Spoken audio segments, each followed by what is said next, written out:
Okay, go ahead, keep going. All right, thank you. My name is John Engel. I'm the quarterback coach here at Guelph University. This is Jazz Lindsay and Luke Nangle. They're two of our oldest quarterbacks here with the program. What we're going to go through today is basically go through just a few steps that you can work on with your quarterbacks. This is something you can work with little guys that are knee-high all the way up to full-grown men like these two gentlemen. So bear with me, my voice is a little sore, I'm a little bit sick, but these guys are going to show us how to throw a football with a little bit of tips for myself. So first of all, we want to start them off just about 10 yards apart from each other.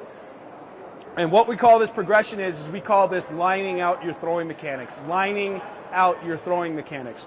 And what we want to do with our quarterbacks is we want to have them stand on a line about 8 yards apart before they're even warm even. And we want to have them draw a line right through the middle of their feet. Now we don't want their toes on the line. We don't want their heels on the line. We want that line straight through the middle of the arches of their feet. So Jazz, if you could jump up here and just show them.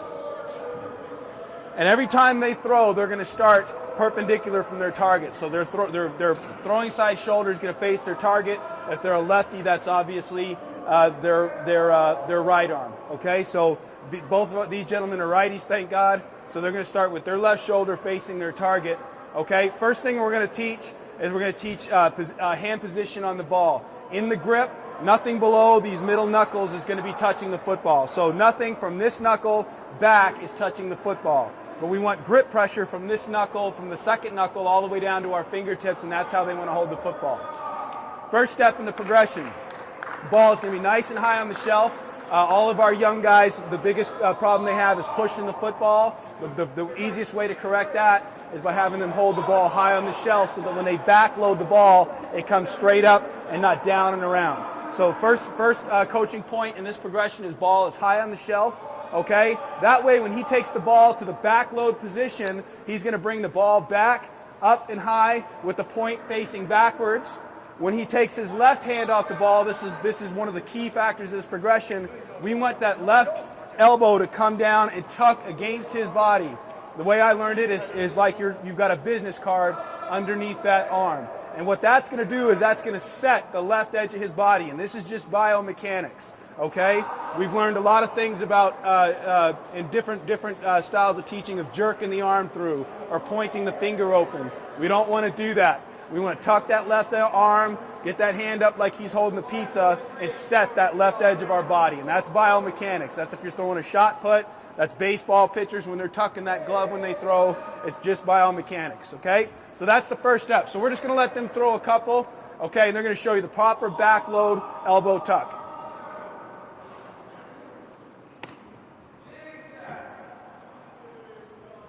Good, Luke.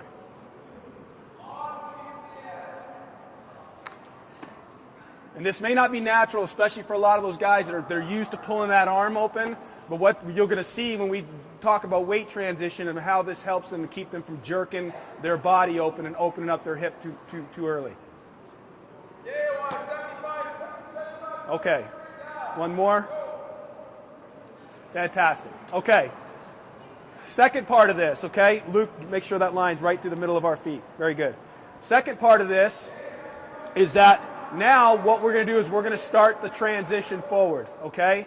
Now, the key part of this thing is what we want to look at our quarterback's body as is a bullwhip, okay? And when you got a bullwhip, you got the handle in your hand and you just flick the wrist, and by the time that velocity gets to the end of that whip, you've got a snap that can bust open a bull's butt, okay? So, and that's basically what we're doing here is the minute he opens that hip up, he started that wrist flick, and that's all the power that he needs. A big problem that Luke has had in the past is that when he steps, he will lock his knee out into his throw, and that prevents him from starting a transfer. With Jazz, what it was is he would overstride, take too big of a step, and it would cause him to drop his hips, and now we lose this 6'2" frame.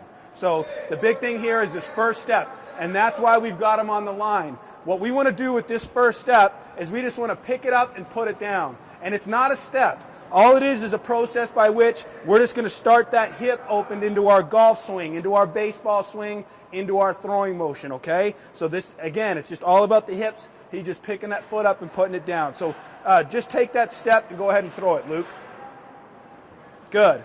And what that step does is instead of him taking a big step and locking that front knee out, it allows him to pick it up, put it down, where now he can get that transfer over that lead leg. Okay, so if you'll see, There's a slight knee bend in the step. This foot is pigeoned into the line a little bit. It's not straightforward. It's not open. It's just pigeoned into the line a little bit. And it's not overclosed either. It's just a little bit into the line, and that will keep the bend in his knee. So let's just, if you can just zoom in a little bit on the bottom half of their body and so they can see where that foot step placement needs to be. Good. Excellent. It keeps their hips at a certain height, keeps them from dropping their hips, allows them to stand tall and deliver the football. So if we look at their body now, this is the bullwhip. The knee opens, the torso comes through, the ball comes, and that's the flick of the wrist. And we're going to get to that in the progression here in a second. Good. Excellent. Excellent. Okay, good. So as you can see, our body is that body's generating as much power as it needs. And a big thing that we see with our young guys, the biggest reason they push from their shoulder is that the strength of their hands cannot keep up with the torque of their body.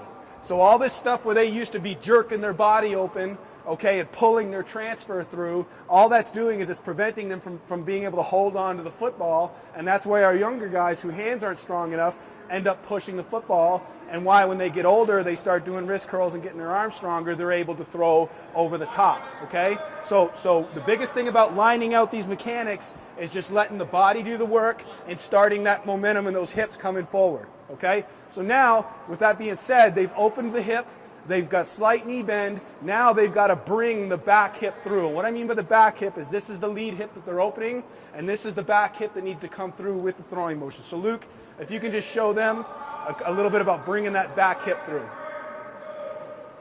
Good. See how the back hip comes with the throw. Go ahead, Jazz. Watch how his back hip comes with the throw. Good, good. Set that left edge of your body, Luke, or Jazz, keep that left elbow tucked. There you go, good. Good. So as you can see, by tucking that left elbow, now when he opens that hip, go ahead, Jazz. Now when he opens that hip, this whole left side opens with it. So the hip starts to open, the torso starts to open, and that allows him to stand tall instead of jerking his body open and leaning back and out of his throw. Go ahead, Luke.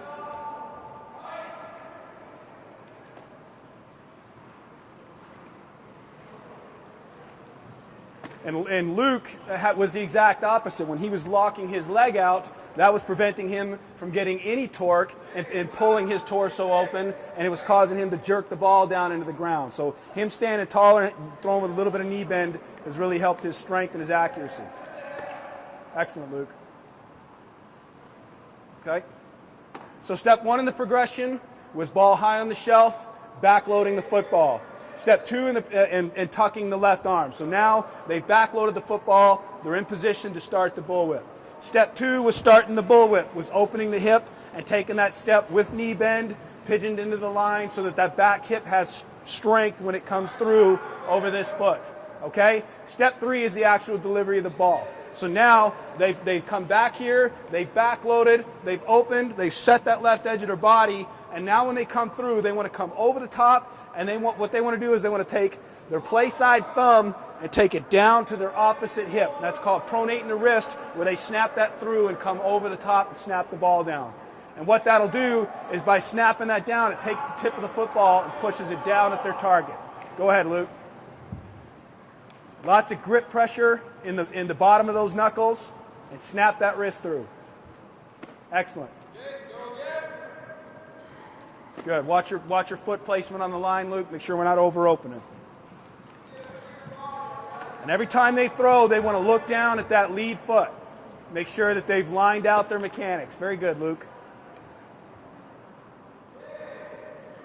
Good. Good. And that's the delivery. And now what we want to do is at the last end of our progression, is we want to set this cone down in front of them, okay? So now they've gotten that foot, they started putting it down, okay? Now what we're going to do is we're going to put a cone in front of them to make sure that when they step, go ahead and use this line right here, Jazz, put your back foot on it, right there.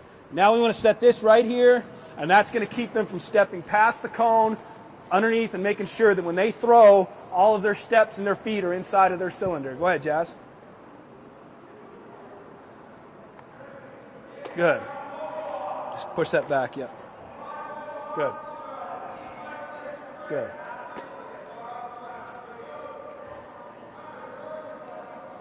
Good. Good. Pull that arm up, Luke. We don't want to drop this hand here because that's going to make the pivot happen like this. We want that tucked there and setting that left edge. Good. Good. You're over opening. See how Jazz's foot over open past the line? Okay, let's get that knee bent, come over that foot. Good. From here, what we can do is add one crossover step plant on the line. Okay, and so this is just basically the last two steps of a 5-3 any step drop. Okay, so go ahead, Jazz. You're still going to use the line. Crossover plant. Throw. Good. Just make them gather their feet up. Checking the foot when they're done throwing to make sure that they've lined out on the line. Fantastic. All right, come on in, fellas. So just in conclusion, what this lining out of the throwing motion does is it gives them checks, okay? Because it's hard to see everything in a throwing motion. And the most important thing, we've heard it from one quarterback coach, is nothing that any of them disagree on, and that's their feet need to be right. And where I got this from was a couple of NFL guys that had come up to do a clinic up here with about 110 years of experience between both of them in the NFL. And they were in complete agreement on this. And for my own personal experience, I put 20 young quarterbacks on the line at varying skill levels. Some of them couldn't hardly throw at all. And I've been able to take young kids, young football players, and basically get them all throwing the football properly. And that's hopefully what this progression is doing for my guys, and hopefully it helps it with yours. Thank you very much for listening, and have a good day. All right.